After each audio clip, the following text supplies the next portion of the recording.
Suatu ketika saya berjalan dengan sahabat saya ketika musabaqah tilawatil Quran. Dalam perjalanan pulang, kata beliau, ada satu harapan.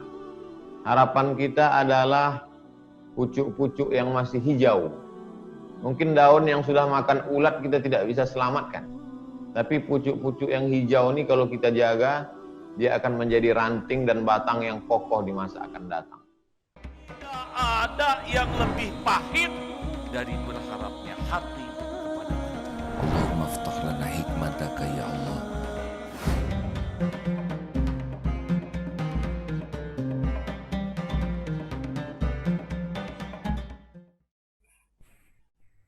Ustadz, lihat sekarang fenomena kita Indonesia umat Islam terbesar di dunia jumlahnya. Tapi seperti inilah keadaannya. Korupsi masih banyak dan berbagai hal. Apa yang terpikir oleh Ustadz?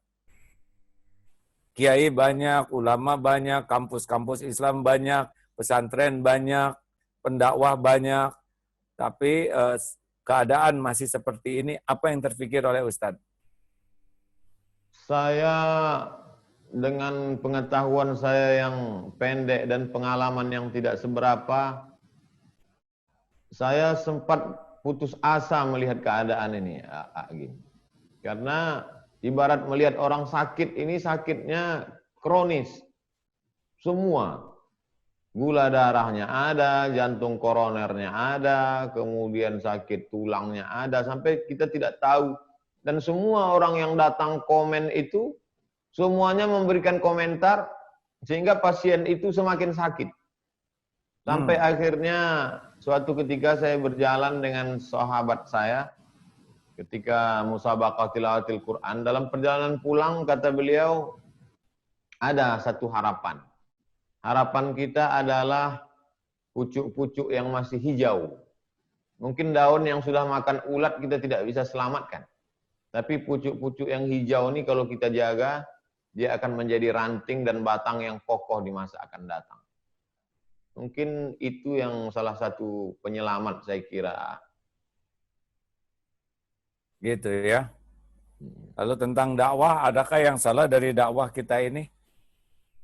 Sehingga yang banyak ini kan banyak dakwah, apalagi Ramadan begini.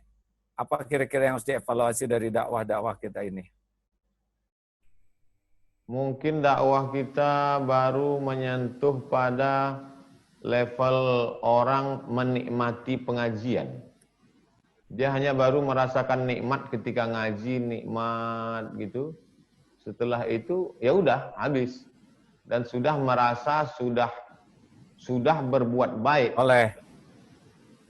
Jadi saya kira kekeliruan kita, saya pribadi, kalau tidak, makanya saya mengajak sahabat-sahabat, kawan-kawan lebih kepada actionnya, seperti penggalangan dana untuk support fakir miskin. Kita stoplah sudah pada seremonial ini, lebih pada yang lebih mendalam. Tapi tetap kita bagi, ibarat saya mengumpamakannya seperti kita di airport jalan, ada beberapa rumah makan yang kita lewati. Ada yang bagian depan itu ngajak orang baru masuk ke dalam. Ayo silakan masuk. Tapi ada yang sudah masuk ke dalam, sudah pesan makanannya, ada yang sotonya, ada yang supnya, ada yang mie Acehnya, ada yang nasi gorengnya. Nah, jadi sekarang yang heboh ini kalau saya lihat baru yang di depan itu aja. Ayo, tapi belum lagi masuk ke dalam. Jadi mudah-mudahan ke depan umat menjadi lebih baik insya Allah. Sepakat, Ustaz. Jadi memang sekarang harus sangat intensif ke bibit-bibit muda ini. Adik-adik kita yang belum begitu banyak terkontaminasi, supaya mereka bisa mendapatkan nilai-nilai yang lebih pas dan dipegang teguh, sehingga kalau suatu saat mereka jadi kiai, jadi presiden, jadi menteri, jadi apapun jabatannya, mungkin pada saat itulah perubahan cepat di negeri ini akan lebih baik. Bagaimana menurut Ustaz begitu? Menanamkannya bagaimana? cara menanamkannya ke dalam diri sehingga muncul sejuta A'agim. Dan 10 juta Abdul Somad sebentar. Jadi, ya kalau saya sih 3M Ustadz. Mulai dari diri sendiri, mulai dari hal yang kecil, mulai saat ini. Sekarang semakin menyadari bahwa seorang guru itu baru dia punya kemampuan menggugah dan mengubah dengan izin Allah kalau guru itu memang bisa menggugah dan mengubah dirinya sendiri dulu.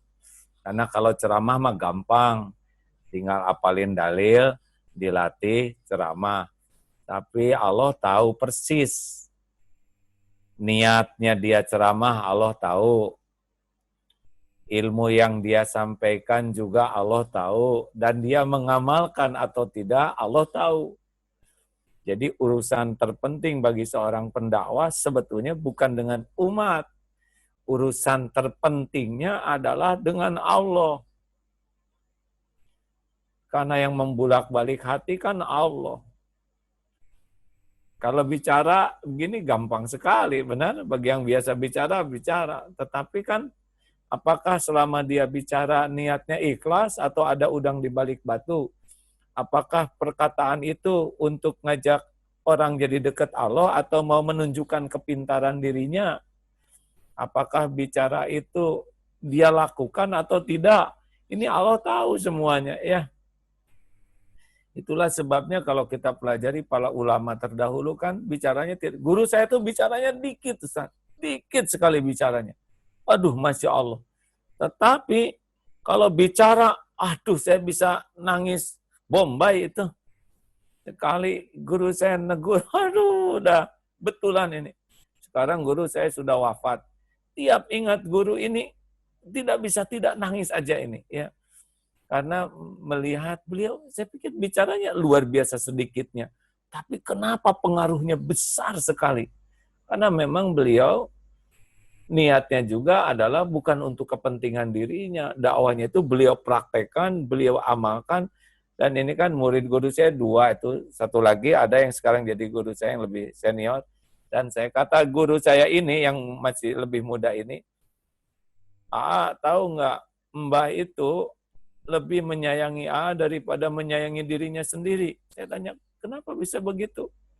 Karena Mbah itu sholat sangat lama dan banyak mendoakan Waduh, itu hancur hati saya tuh mengetahui betapa guru saya sedikit tidurnya karena mendoakan muridnya agar dilindungi Allah. Nah, guru saya tidak dikenal orang dan tidak mau dikenal orang. Jadi saya melihat seorang figur ya yang dekat dengan kehidupan. Oh, kalau Rasulullah sih pasti sempurna ya. Betapa keikhlasan dan mengamalkan apa yang disampaikannya. Sebetulnya itulah rahasia terpenting di dalam mengajak orang menuju kebaikan. Menurut Ustadz bagaimana itu? Imam Fudail bin Iyad ketemu dengan Khalifah Harun ar-Rasyid. Kata Fudail bin Iyad,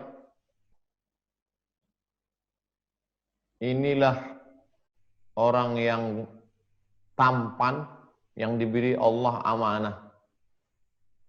Begitu Fudail bin Iyad berkata, inilah orang tampan yang diberi Allah amanah, Harun ar-Rasyid menangis sejadi-jadinya. Padahal kalimat itu kalimat yang biasa saja. Inilah orang yang tampan yang diberi Allah amanah. Kalimat yang biasa saja. Tapi kenapa Harun ar-Rasyid menangis sejadi-jadinya? Komentar Syekh Said Ramadan Al-Buti bukan pada kalimatnya itu, tapi pada orang yang mengucapkannya itu, yang luar biasa kedekatannya dengan Allah, sehingga ketika keluar dari mulutnya, kalimat itu menyentuh hati Harun ar-Rasyid. Saya kalau mendengar cerita ini, ditambah lagi cerita Agim, nanti saya jadi berhenti streaming ini. Enggak apa-apa Ustaz, kan ada coupling masing-masing.